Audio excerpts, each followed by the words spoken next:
Hello everyone, and welcome to a very special webcast where I have a guest who I'm going to introduce to you very shortly.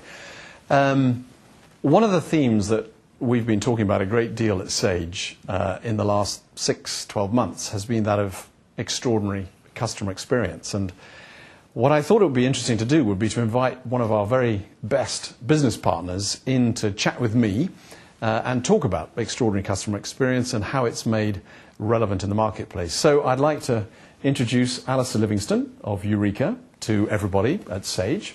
Delighted to have you with us. Delighted to be here. Excellent. Now, Alistair, start off by telling us a little bit about Eureka, when it was formed, and how you came to be a Sage business partner. Well, Eureka's got, I suppose, 3 phases in its history. It was actually started in 1996, basically as a one-man band after I'd spent some time in industry and in teaching.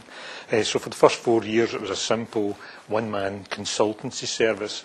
I then merged Eureka as a partnership with a software company, and for the following 4 years built up quite a successful Sage 50 dealership in Scotland. 2 things happened at the end of that time. Sage 50 marketplace had limited value to us in terms of engaging with the customer, and as on all partnerships, I was having difficulty with the partnership. So in 2004 I decided to take Eureka back to what I would always describe as democratic dictatorship and started it again from scratch. So for the last 5 years we've built up Eureka in the mid-market products. We started from a base of 0 customers because of this move from Sage 50 to the mid-market product, but always with the intention of being a developer and focusing on technical expertise, and that's where we are today, hopefully.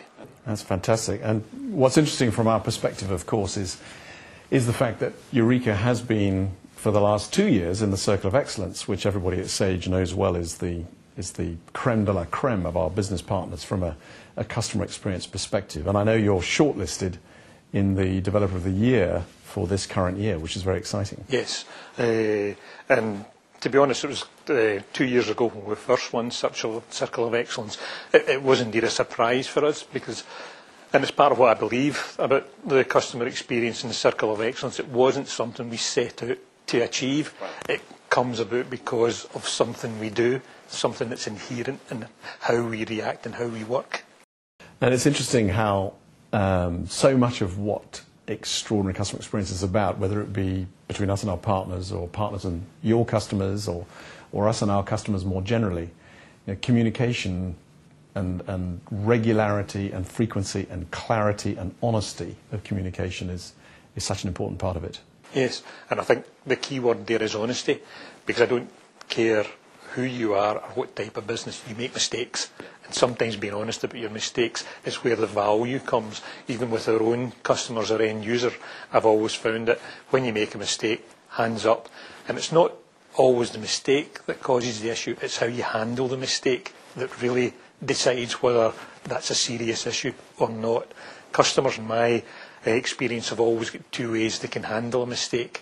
They can either be understanding or they can be aggressive, and it's usually how you react that defines how the reaction is going to be. Yeah, I completely agree with that. I mean, every time that a customer complains because you've made a mistake, whether that be a process mistake or a product mistake or a service mistake, if you try and deny it or try and hide it, it always ends up being a nightmare. Whereas if you put your hands up and say, you're absolutely right, let me remedy the mistake, quite often you can turn a complaint into a recommendation, which plays straight back to our vision anyway of being the business software company that everyone recommends. I mean, we must not lose sight of the fact that negativity and complaining can actually be a source of future recommendation and evangelism for the company.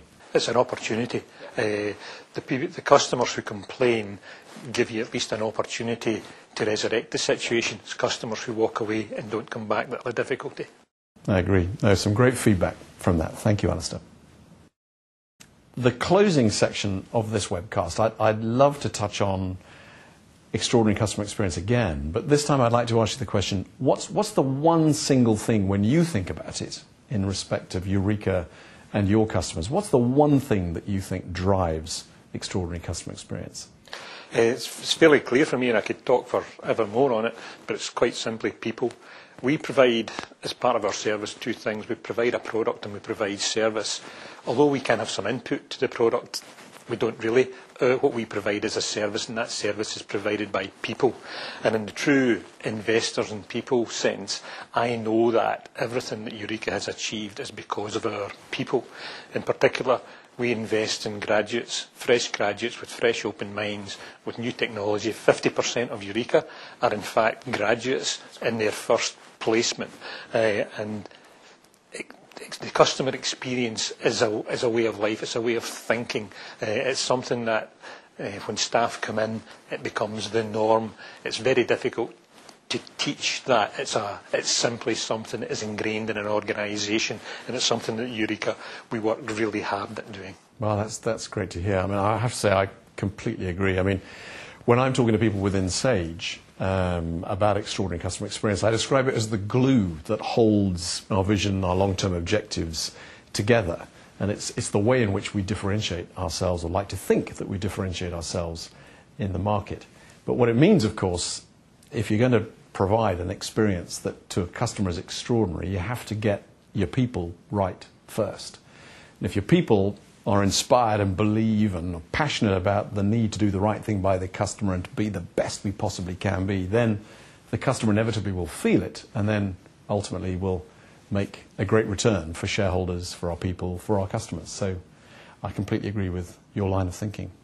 Well, Alistair, thank you very much. Really appreciate you taking the time out from your hectic schedule to come and spend a few minutes with us. We're very, very grateful for your time. Thank you. Thank you.